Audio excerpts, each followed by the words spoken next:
The first stage of every naive Genji main begins with excitement. You're either a currently veteran Overwatch player and saw Genji's animated short from 2016, started fantasizing about role-playing as a cool cyborg ninja to escape your mediocre life, or you're a new player who likely saw the mythic skin, which you're never gonna get, but are still picturing yourself destroying the entire lobby in style. It's easy to see Genji's appeal at the start. It's pretty hard to imagine a world in which a highly mobile cyborg ninja character is boring.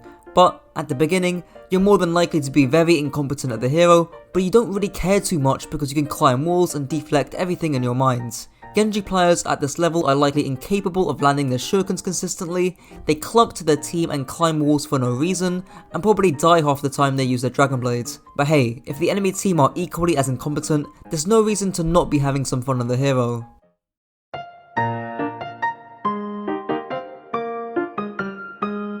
As the Genji player soon sinks more time into the hero, they begin delving into the valley of disappointment as coined by James Clear. Essentially, you expect to be making progress in a linear fashion with regards to you pouring more time into playing Genji, but it seems that no matter how much time you spend playing him, you're just not getting much better. Your positioning and mechanics are still garbage, you probably don't know any Genji techs at this point, and if you do, you're incapable of pulling them off, you always use Swift Strike aggressively and end up feeding, you likely don't even know that you can cancel deflect, and God forbid your teammates once they see you dash in with Dragon Blades. At worst, this can fester some early toxicity with, most commonly, the Genji main crying at his supports for not healing him. As a result of being disappointed in what the hero offers, despite that being because of the sharp learning curve of the hero, Genji players swiftly move on to the third stage.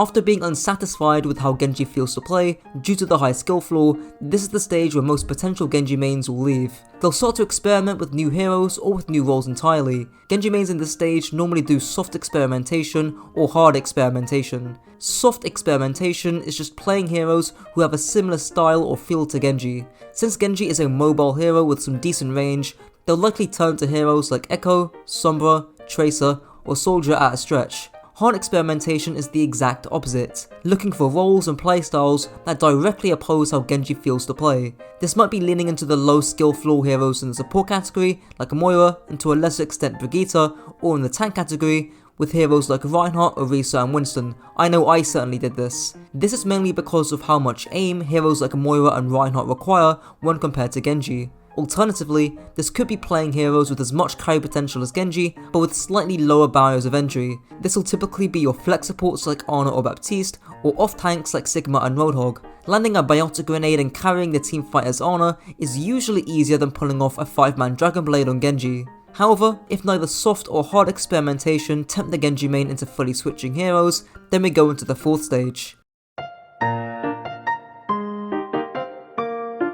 Having tried out a plethora of other heroes, and even seeing success on these heroes, the Genji main is ultimately unsatisfied, and something about the cyborg ninja just draws them back in. The other heroes they played either felt boring and one-dimensional, even if they got some success on those heroes, or they either felt too difficult to play as they required a completely new playstyle. There's nothing too much more to the return stage, other than it marks a turning point in the life cycle of a Genji main, not just in the quality of their play, but in their mentality when it comes to improving. Speaking of improvement,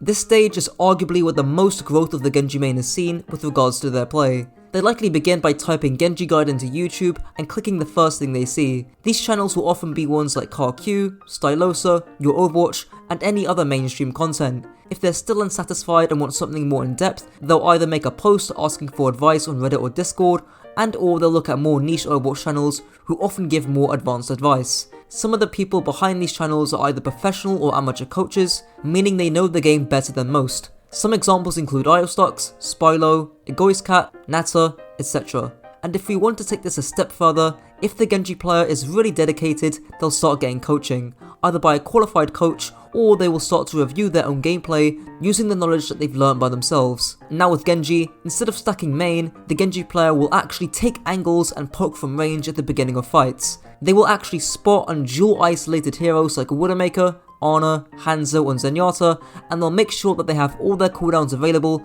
and that they're full HP when dueling. They'll start learning and trying to implement Genji techs into their own gameplay, such as the Ghost Dash where you immediately dash after the reset, and the Swift Strike one-shot where you hold down right click during your Swift Strike to immediately fire a fan of shurikens. And they'll finally learn that the key to good Dragon Blades is timing. There's no point timing your Dragon Blades too early, as the enemy team will all be focused on you, and they'll likely have all their cooldowns available to shut you down. With all this in mind, the Genji main will move on to stage 6.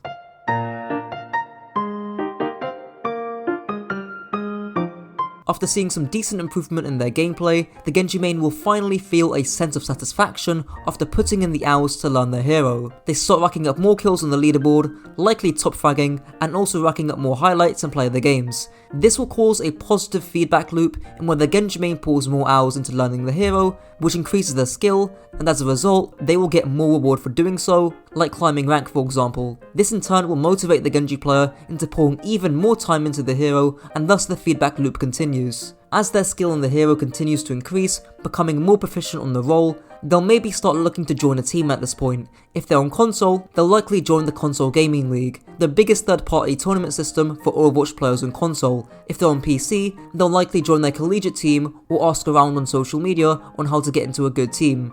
But all this doesn't come at a cost.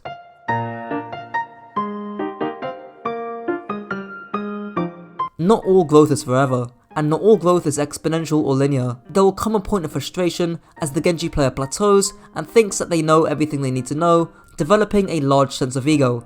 Don't get me wrong, Genji mains at this stage are fairly competent and seasoned players at this point, but that certainly doesn't mean that they still can't improve further. This can manifest in Genji players still begging for Nana Boost in 2022, despite their Dragon Blade actually being a competent ultimate in Overwatch 2, thanks to the lower amount of CC.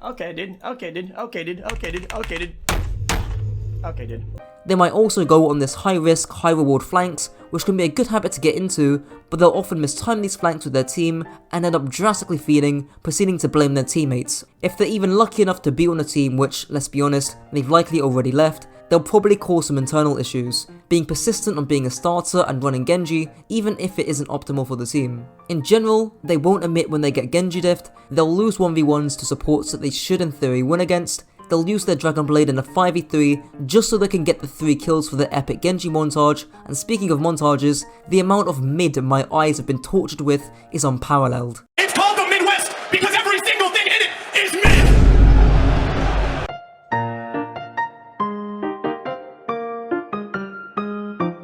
As the human ego builds, frustration soon turns into chronic anger. Anger at themselves for not being any better, anger towards their teammates, both in ranked games and or in team settings, anger towards the dev team for quote-unquote nerfing Genji into the ground, despite him clearly being a top 3 DPS, and hell, they might even go on Twitter to regurgitate the same take that their Genji idols have. This can result in a few options. The Genji player pours more time into the hero than ever before, eventually becoming a gold or platinum border player hard stuck in diamond or master, or they might look to invest their time into another hero, if they haven't already, to help themselves become a more versatile player. Or lastly, they'll take a break from the game altogether. It's like that meme of the heaven or hell path, and anger can either lead to reformation or destruction. But regardless, they'll both eventually end up taking the same route.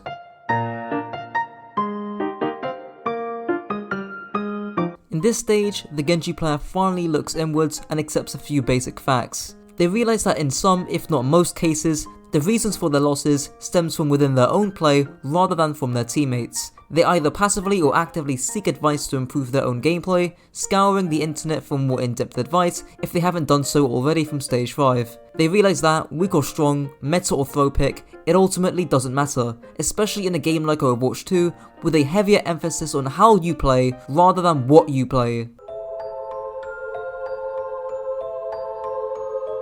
At this stage, the Genji main is, well, obviously, quite a bit beyond above average. They'll likely have a few hundred, if not a few thousand hours sunk into the hero, and are easily in the top 1% of the player base. They might even have the Genji mythic skin, either through sheer grinding, which, at the time of making this video, is very unlikely, or by shelling out a couple $100 to Daddy Blizzards. Nevertheless, their skill is undisputed. Each and every single Dragon Blade they unsheath instill fear into the enemy team, striking that fine line between carrying and feeding. No longer will they be greedy and chase the extra kill with their Dragon Blade, or continue chopping away aimlessly at a Lucio sound barrier.